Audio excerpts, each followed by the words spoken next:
नमस्कार, मी विष्णू सानप. प्लेट्सअप मराठीमध्ये सर्व प्रेक्षकांचं स्वागत आहे. आपण या लाईव्हचं जे कॅप्शन पाहिलं ते पाहून लक्षात येईल. अर्थातच काल जो रिझल्ट लागला राज्यसेवेचा, त्या रिझल्टमध्ये महिलांमधून प्रथम आलेली पूजा वंजारी माझ्यासोबत आहे. तिने 570 मार्क मिळवत महिलांमधून 106व्या रँकनी ती पास झालेली आहे. तीच पूजा माझ्यासोबत आहेत. पूजा, काय आहे पहिली प्रतिक्रिया? सर्वप्रथम तुमचं धन्यवाद. आणि म्हणजे खरंच खूप छान वाटतंय. आणि असं एक अभ्यास करताना स्वप्न पाहिलेलं होतं की आपण उपजिल्हाधिकारी व्हायचं, आणि ते खरंच काल पूर्णत्वास गेलं. आणि हे शब्दात सांगू शकत नाही आहे मी सध्या, आणि सर्वांनाच खूप आनंद झालेला आहे. असं पूजा, असं वाटलं होतं का की कालच तुमच्या मुलाखती झाल्या आणि आज तुमच्या निकालानंतर मला मुलाखतीसाठी तुमच्याकडे यावं लागेल, असं वाटलं होतं का? असं वाटलं नव्हतं, पण एक मेरिट लिस्ट येणार माहिती होतं. आणि त्याच्या आधी अर्धा तास एक खूप धाकधूक असते रिझल्टच्या आधी, ती एक होतीच. पण एक वाटत होतं की मी टॉप 5मध्ये असेल म्हणून. आणि मला काय वाटलं, मी माझ्या मिस्टरांना मेसेज केला की तुम्ही पण म्हणजे एकदम शांत राहा, मी मुलींच्यात पहिलीच असणार आहे म्हणून. इतक्या कॉन्फिडन्सने मी त्यांना सांगितलेलं होतं, आणि ते खरं झालं. त्यामुळे खूप छान वाटतंय. प्रेक्षकांना एक सांगायचं, त्यांच्या बाजूला जे बसलेले आहेत ते त्यांचे पतिदेव आहेत, मिस्टर आहेत, त्यांचाही तेवढाच सपोर्ट आहे. त्यांच्याकडे आपण जाणार आहोत. सुरुवातीला मी पूजाकडे जातो. पूजा, सुरुवातीला तुम्ही ही जी MPSC मध्ये अभ्यास करण्याचं तुम्ही ठरवलं, ते कधी ठरवलं होतं नेमकं? 2014ला मी माझं ग्रॅज्युएशन कंप्लीट केलं. आणि त्यावेळी लास्ट इयरला असतानाच मी ठरवलेलं होतं की आता मला MPSCचा अभ्यास करायचा आहे. पण तेव्हा एक दिशा नव्हती, मार्गदर्शन नव्हतं. मग त्यानंतर स्वतः मी अभ्यासक्रम काय असतो, MPSC म्हणजे नक्की काय आहे, हे समजून घेत मग मी 2015ला माझा पहिला प्रयत्न अटेम्प्ट दिलेला होता. म्हणजे तुम्ही कॉलेजला असताना तुम्हाला सुचलं की आपण MPSC कडे वळलं पाहिजे. मला त्याच्या आधी जायचंय. तुमचं बालपण कुठं गेले, तुम्ही मूळ कुठच्या आहात? आता सध्या तुम्ही पिंपरी चिंचवडमध्ये या ठिकाणी आहात.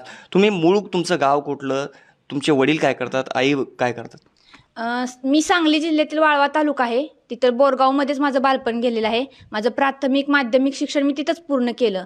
आणि मी BE computer science and engineering आहे, आणि ते मी Rajaram Bapu institute of technology Islampur येथून मी पूर्ण केलेले आहे.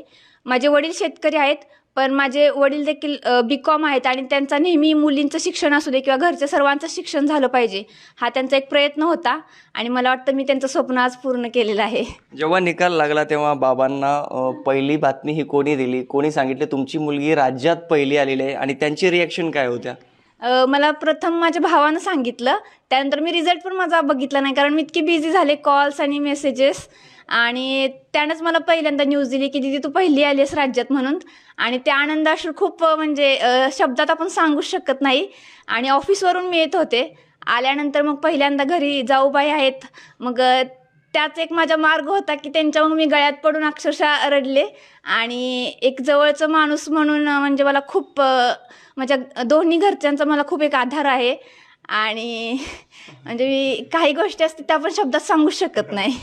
खरं म्हणजे पूजा फार भावनिक झालेली आहे, आणि स्वाभाविक आहे, मानवी स्वभाव आहे. इतकं मोठं यश त्यांनी पादाक्रांत केलं आहे. मला तुमच्या शिक्षणाकडे जायचं आहे. म्हणजे तुम्ही शिक्षण घेत असताना असं कधी वाटलं होतं की आपण MPSC मधून परीक्षा पास होऊ, उपजिल्हाधिकारी, डेप्युटी कलेक्टर या पोस्टपर्यंत तुम्हाला मिळू शकते, म्हणा मजल मारू, असं वाटलं होतं का? इंजिनिअरिंग करत असताना तर याचं काहीच माहिती नव्हतं. 12वी नंतर मला चांगले मार्क्स होते, त्यामुळे म्हटलं की आपण इंजिनिअरिंग करायचं, इंजिनिअरिंगमध्ये करिअर करायचं. पण नंतर जसं मी 4थ्या वर्षाला आले तेव्हा एक कळलं की अशा स्पर्धा परीक्षा असतात, आणि त्या माझ्यात कपॅबिलिटीज आहेत, आणि मी होऊ शकते. म्हणजे 2015 प्रिपरेशन केली चालू, तेव्हा मी एके ठिकाणी लिहून ठेवलेलं होतं की मी उपजिल्हाधिकारी होणार आणि माझी फर्स्ट रँक असणार. हे मी 2015मध्ये एका कागदावरती लिहून ठेवलेलं होतं. आणि 2015 पासूनच मग उपजिल्हाधिकारी होण्यासाठी हे म्हणजे खरं म्हणजे प्रयत्न सुरू केले. मध्यंतरीची इंटरेस्टिंग स्टोरी म्हणजे पूजाचं लग्न झालेलं आहे. सध्या तुम्ही काय करता? ही परीक्षा तुम्ही पास झाली, तुमचं लग्नही झालेलं आहे. सध्या तुम्ही काय नोकरी करत होता की पूर्ण वेळ अभ्यास करत होता? 2020मध्ये माझं सहाय्यक निबंधक सहकारी संस्था या पदी माझी निवड झालेली आहे. आणि त्याचा माझा सध्या प्रोबेशन पिरियड चालू आहे. साखर आयुक्तालयामध्ये मी सध्या सहाय्यक निबंधक म्हणून त्या पदावरती प्रशिक्षण घेत आहे. तुम्ही लग्न झाल्यानंतर ही नोकरी लागली की लग्नाच्या आधी? लग्नाच्या आधी मी मेन्स दिली, त्याच्यानंतर मग लग्नानंतर माझा इंटरव्ह्यू झाला. त्यामुळे खरं पाहिलं तरी लग्नानंतरची माझी पोस्ट होती. आणि त्याच्यानंतर मग मी 2022साठी प्रिपरेशन चालू ठेवली. 2021ची मी एक्झाम देऊ शकले नाही, कारण काय झालं ते पण एक खूप इंटरेस्टिंग आहे. एक्झामसाठी मी लग्न पुढे ढकलत होते, परंतु आयोगाने एक्झामच पुढे ढकलली आणि त्यामुळे मी 2021चा प्रीचा अटेम्प्टच देऊ शकले नाही. त्यामुळे मी 2022 हा माझ्यासाठी होतं की आता जागा चांगल्या आहेत, तर खूप चांगल्या पद्धतीने अभ्यास करायचा होता. आणि मग त्यामध्ये माझी इकडची जी फॅमिली आहे त्यांनी मग खूप मला सपोर्ट केला. हे सगळं पूजा वंजारीचं जे पाहिलं तर सगळ्यांना वाटेल किती सोपी MPSC. आपण परीक्षा दिली, पास झालो, लग्नाच्या आधी परीक्षा दिली, थांबलो, लगेच पोस्ट निघाली, किती सोपं आहे. पण इतकं सोपं नाही आहे. कसं मॅनेज केलं आहे सगळं? इतकं सोपं नाही आहे आणि एकटीनं मॅनेज करणं पण इतकं सोपं नाही आहे. एका मुलीसाठी ना घरच्यांचा जर म्हणजे पाठिंबा असेल तर अनेक गोष्टी इझी होऊ शकतात आणि तोच पाठिंबा मला या घरच्यांनी दिलेला आहे. लग्नाच्या आधी देखील माझ्या घरच्यांनी मला म्हणजे तू अभ्यास कर, तुझ्यात त्या कॅपॅबिलिटीज आहेत असं सांगितलं आणि त्याचमुळे मी तो प्रवास कंटिन्यू करू शकले. आणि मुलींच्यासाठी असं असतं की लग्नानंतर काय होऊ शकेल, घरचे अभ्यास करून देतील का, लोक कसे असतील, हे खूप टेन्शन असतं. पण हे टेन्शन मला इकडे घ्यायची गरज पडली नाही आणि सगळं सोपं झालं म्हणायचं. माझ्यासाठी थोडंसं सोपं झालं मला वाटतं इतर मुलींपेक्षा. पूजा, तुम्हाला असं कोणी आदर्श अधिकारी किंवा आदर्श व्यक्तिमत्व जे इन्स्पायर करत गेलं आणि येस आपण पॉझिटिव्ह होऊन अभ्यास केला पाहिजेत असं कोणी होतं का आयडियल अधिकारी म्हणा किंवा कोणी असं एक महान पुरुष? सुरुवातीला असं मला या क्षेत्राचीच कल्पना नव्हती, पण नंतर मी जसा अभ्यास करत गेले. बरं, काय व्हायचं होतं तुम्हाला नेमकं? मला उपजिल्हाधिकारीच व्हायचं होतं. पण या क्षेत्रात जेव्हा कल्पना नव्हती त्याआधी तुमच्या डोक्यात तुम्ही इंजिनिअरिंगला ॲडमिशन घेतलं ते करत होते, त्यावेळेस नेमकं काय डोक्यात होतं ते करत असताना? इतकंच होतं की मला कॉम्प्युटर इंजिनियर व्हायचं आहे आणि एका प्रायव्हेट कंपनीमध्ये काम करायचं आहे, एवढंच डोक्यात होतं माझ्या. नंतर जेव्हा माहिती झालं आणि तेव्हा मग कळालं की आपण उपजिल्हाधिकारी होऊ शकतो, त्या कॅपॅबिलिटीज आपल्या आहेत आणि आपण समाजासाठी देखील काम करू शकतो. आणि मग तेव्हा फायनल डिसिजन घेतला की आपण आता प्रायव्हेटमध्ये न जाता आपण उपजिल्हाधिकारी व्हायचं म्हणून. किती दिवसापासून MPSCची ही तयारी केली होती आणि हा कितवा अटेम्प्ट होता? मी 2015 पासून एक्झाम देते आणि हा माझा 7वा अटेम्प्ट होता. मग याआधी जे तुम्हाला अपयश आले तर त्या अपयशामध्ये तुम्ही स्वतःला कसं सावरलं? म्हणजे आत्ताचं जे काही वातावरण, ही जीवघेणी स्पर्धा आहे, अनेक विद्यार्थी अभ्यास करतात पुण्यात, तर त्यांच्या पदरी अपयश तर त्यावेळेस ते फ्रस्ट्रेट होतात, त्यावेळेस कसं स्वतःला सावरलं? मी माझा संपूर्ण अभ्यास हा घरी केलेला आहे आणि अपयश आल्यानंतर कोणीही खचून जाऊ शकतं. आणि तेव्हा मग माझे वडील यायचे आणि सांगायचे की ठीक आहे, पुढच्या वेळी तू प्रयत्न कर म्हणून. आणि रिझल्ट लागल्यानंतर मी तासाभरात परत माझी पुस्तकं घेऊन बसायचे आणि लक्ष लागत नसायचं, पण मी ते 2 दिवस त्या वातावरणात जायचे पण अभ्यास सोडला नाही. म्हणजे MPSCत यश मिळवायचं असेल तर सातत्य, डेडिकेशन आपण जे म्हणतो ना, ते खूप गरजेचं आहे. आता कॉम्पिटिशन पण खूप वाढलेली आहे, त्यामुळे स्मार्ट आपण अभ्यास करणं गरजेचं आहे असं मला वाटतं. या अभ्यासाचा काय कानमंत्र द्याल तुम्ही, जे विद्यार्थी आता सध्या अभ्यास करतात? घरी स्टडी करून हे यश मिळवणं फार म्हणजे साधी गोष्ट नाही आहे. कसं टाईम मॅनेजमेंट केलं, कसा अभ्यास केला? माझ्या घरात मी म्हटलं की अभ्यासाचं एक वातावरण होतं. माझी बहीण ही CO आहे आणि माझा भाऊ इरिगेशनमध्ये आहे, तर आम्ही सगळ्यांनी मिळून अभ्यास करत होतो. माझा भाऊ देखील UPSC करतोय आणि त्यामुळे आम्ही सगळे मिळून एका ठिकाणी अभ्यास करत होतो. कोविडचा काळ असा होता की तिथं अनेक जण खचून गेले, ज्यांनी अनेकांनी अभ्यास सोडला. मात्र आम्ही आमच्या एक रूमची लायब्ररीच केलेली होती आणि तिथे बसूनच मग आम्ही अभ्यास करायचो, तर ते एक पॉझिटिव्हनेस असायचा. आणि त्यामुळे मला वाटतं की आता येणाऱ्या पिढीला किंवा जे येणारे अभ्यास करतात त्यांना हेच सांगेल की अपयश आलं तरी खचून जाऊ नका. जर तुमच्या अभ्यासात कन्सिस्टन्स असेल आणि जर तुम्ही योग्य आणि त्यासाठी डिरेक्शन पण खूप महत्त्वाचे आहे, ते जर जमून आलं ना तर तुम्ही नक्कीच यश मिळवू शकता. कारण मी लग्नानंतर असेल किंवा त्याच्या आधी देखील असेल, हा माझा 7वा अटेम्प्ट होता आणि तरी देखील मी यश मिळवलं. तर कोणीही मिळवू शकतं असं मला वाटतं. म्हणजे अनेक विद्यार्थी पुणे किंवा इतर शैक्षणिक वातावरण शोधण्यासाठी या ठिकाणी अभ्यास करायला येतात, तर तुम्ही हा खेडेगावात म्हणजे जिल्हा परिषद शाळेतच शिकला असाल? जिल्हा परिषद शाळेत शिकला? नाही सर, मी माझी प्रायव्हेट शाळा होती. प्रायव्हेट शाळेमध्ये? हो, पण ग्रामीण भागामध्येच माझं पूर्ण शिक्षण झालेलं आहे.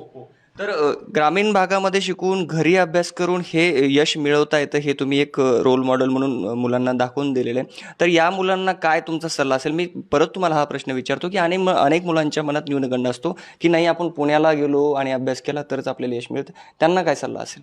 मी म्हणते की अभ्यास ग्रामीण भाग किंवा शहरी भाग यावरती अवलंबून नसतो. तुम्ही जर अभ्यासाला जर तुमची योग्य दिशा असेल आणि जर तसं तुम्ही पॉझिटिव्ह वातावरण आपल्या भोवती तयार केलं तर तुम्ही कुठेही राहून चांगला अभ्यास करू शकता. त्यासाठी प्लेस ही मॅटर करत नाही असं मला वाटते. तुमचे लग्न झालं, लग्नाच्या नंतर तुम्ही नोकरीला लागलात. वडिलांनी, आईवडिलांनी, ते शेतकरी होते तरी तुम्हाला सपोर्ट केला. असं लग्नाच्या नंतर काय होईल ही चिंता होती का?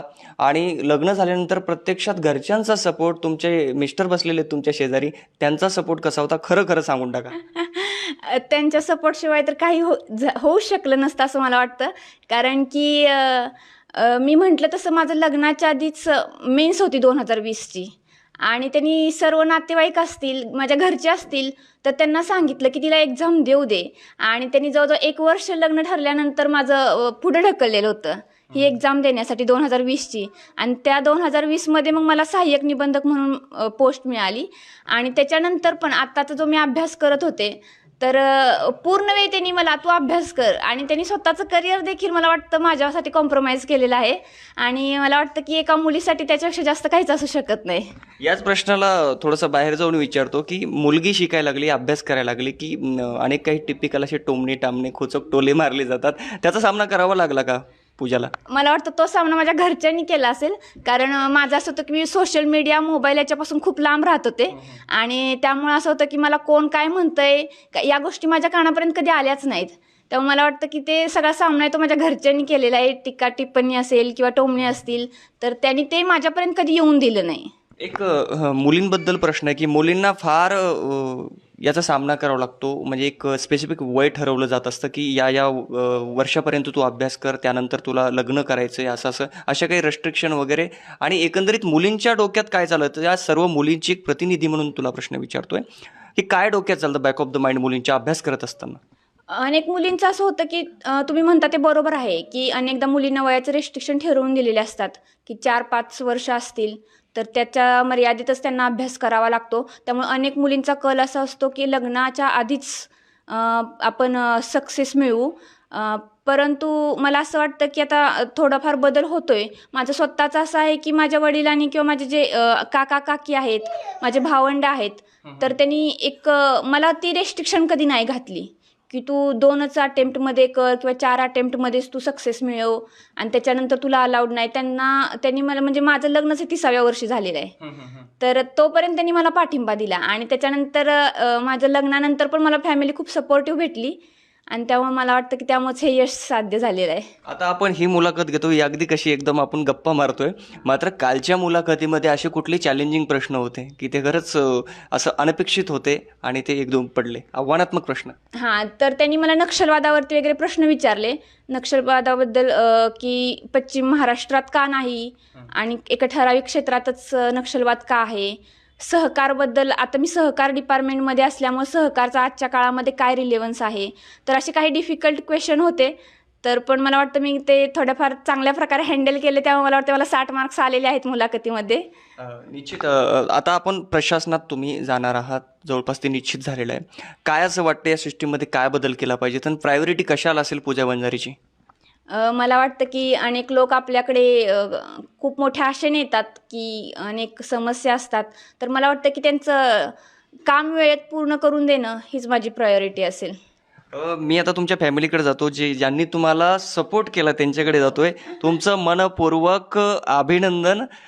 काय भावना आहेत? तुमच्या मिसेस काल निकाल लागला आणि त्या उपजिल्हाधिकारी पदाच्या अगदी जवळ पोचल्यात. काय पहिली भावना आहे तुमची? भावना काय नाही, खूप भावनिक झालेलो आहे या ह्याच्यामध्ये. म्हणजे वाटत होतं कुठंतरी की चांगली पोस्ट मिळेल, पण ही जी पहिला रँक आला हे खूपच आमच्यासाठी चांगली बातमी झाली. एक पती म्हणून जेव्हा पत्नी आपलं नाव उंचावते त्यावेळेस म्हणजे काय, म्हणजे एक पती म्हणून काय भावना आहेत स्पेशली? पती म्हणून भावनापेक्षा मला असं म्हणेन की जो आम्ही लास्ट 2 वर्ष ह्या एक्झामच्या पिरियडमध्ये जो प्रवास केला तो खूप छान होता. म्हणजे तो संघर्षाचा प्रवास होता, तो खूप छान होता. फार भावनिक झालात तुम्ही. तुम्हालाही समाजाच्या अनेक काही प्रश्नाची उत्तर द्यावे लागले असतील. कुठला असा प्रसंग हळवा की फार वाईट वाटलं त्यावेळेस? म्हणजे त्याकडे लक्ष जात नव्हतं कधी. म्हणजे संघर्ष हा आपला अभ्यासाचाच होता, बाकी काय नव्हता. मी समाजाचं जास्त एवढं लक्ष देत नव्हतो आम्ही. आमचं फक्त होतं की अभ्यासाला प्रायोरिटी द्यायची, घर बाकीच्या गोष्टी नंतर, एवढंच होतं. कठीण प्रसंग कुठला तुमच्या दोघांवर आणि तो तुम्ही दोघांनी जसे चाक जो 2 चाकं असतात गाडीचे तसा तुम्ही तो पार केला कठीण काळ? सध्याचा ट्रेनिंगचा पिरियड चालू होता, म्हणजे नागपूरला वगैरे होते. मग तो पिरियड खूप ती असिस्टंट रजिस्ट्रार म्हणून नागपूरला ट्रेनिंगला गेलते. मग तो काळ खूप होता, म्हणजे सारखं येणं जाणं, आम्ही सोबत नसणं, ह्या गोष्टी भरपूर झाल्या. आणि ट्रेनिंग असं असतं की यांचं थोड्या थोड्या जिल्ह्यांमध्ये अटॅचमेंट असते. मध्ये आम्ही रायगडला होतो, मध्ये वडाळ्याला मुंबईला होतो, आत्ता पुण्यात आहे. मग ह्या गोष्टी आमच्यासाठी थोड्याशा कठीण काळ होता. फक्त तुमचं नाव सांगा. मी माफ करा तुम्हाला विचारलं नाही, नाव सांगा आणि तुम्ही काय नोकरी करता? माझं नाव सुहास महादेव माळवे. मी आत्ता वर्ली म्हणून एक कंपनी आहे, ऑस्ट्रेलियन MNC आहे, तिकडे काम करतो. मी MTech स्ट्रक्चरल इंजिनिअरिंग केलं आहे कॉलेज ऑफ इंजिनिअरिंग पुणेमधून. तर हे पूजा वंजारी यांची जी काही प्रतिक्रिया आहे ती आपण घेतली. त्यांचे मिस्टर भाऊक झाले होते, अक्षरशः त्यांच्या डोळ्यात अश्रू तरळले. त्यांच्या घरची मंडळी फार आनंदी आहे, तेवढीच भावनिक आहे. त्यांच्याही प्रतिक्रिया आपण घेऊयात. त्यांचे दीर आहेत पूजा वंजारी यांचे. काय वाटतं तुमची आता पूजा डेप्युटी कलेक्टर होणार आहे, काय भावना आहेत? भावना म्हणजे असा अविस्मरणीय क्षण आहे हा आमच्यासाठी. आणि पप्पांची जी इच्छा होती की त्याच्यामध्ये पप्पांची इच्छा होती की त्यांनी चांगलं काहीतरी करावं. आणि त्याचा स्वतःचा अभ्यास पण होता भरपूर, तो स्वतःही एक्झाम काढू शकला असता. त्याचं यश मी पूजामध्ये बघतोय. खूप खूप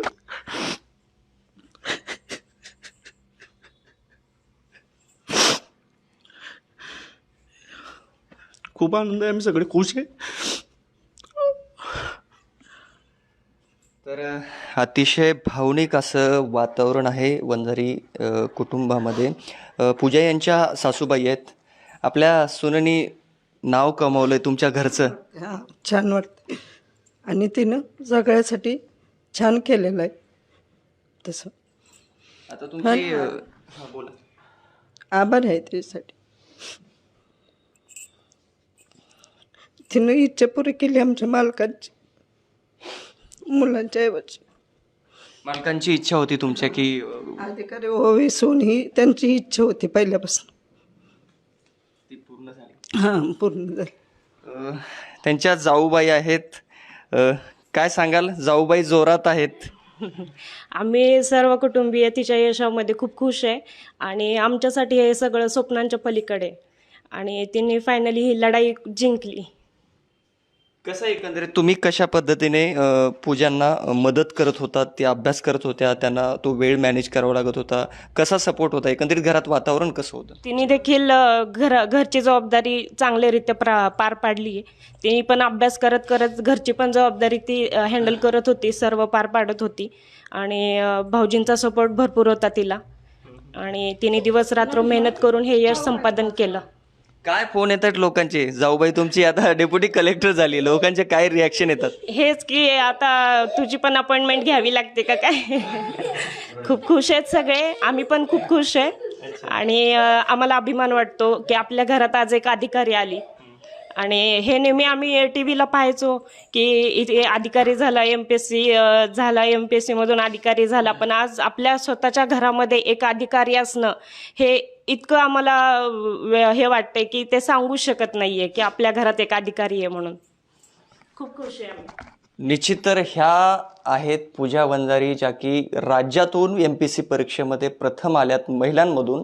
त्यांचा हा संघर्ष प्रवास, त्यांनी अभ्यास कसा केला, सोबत त्यांच्या भावनिक प्रतिक्रिया, त्यांचे पतिदेवांच्या डोळ्यात अश्रू तरळले, त्यांच्या सगळ्या कुटुंबियांच्या डोळ्यात अश्रू तरळले या यशाने. आणि ते सगळं आनंद देणाऱ्या पूजा वंजारी आपल्यासोबत होत्या. त्यांचा सगळा संघर्ष प्रवास आपण या मुलाखतीच्या निमित्ताने जाणून घेतला. या मुलाखती दरम्यान ते रडलेत, भावनिक झालेत, मात्र हे आनंद अश्रू होते आणि त्या आनंद अश्रूची कारणीभूत होती ती पूजा.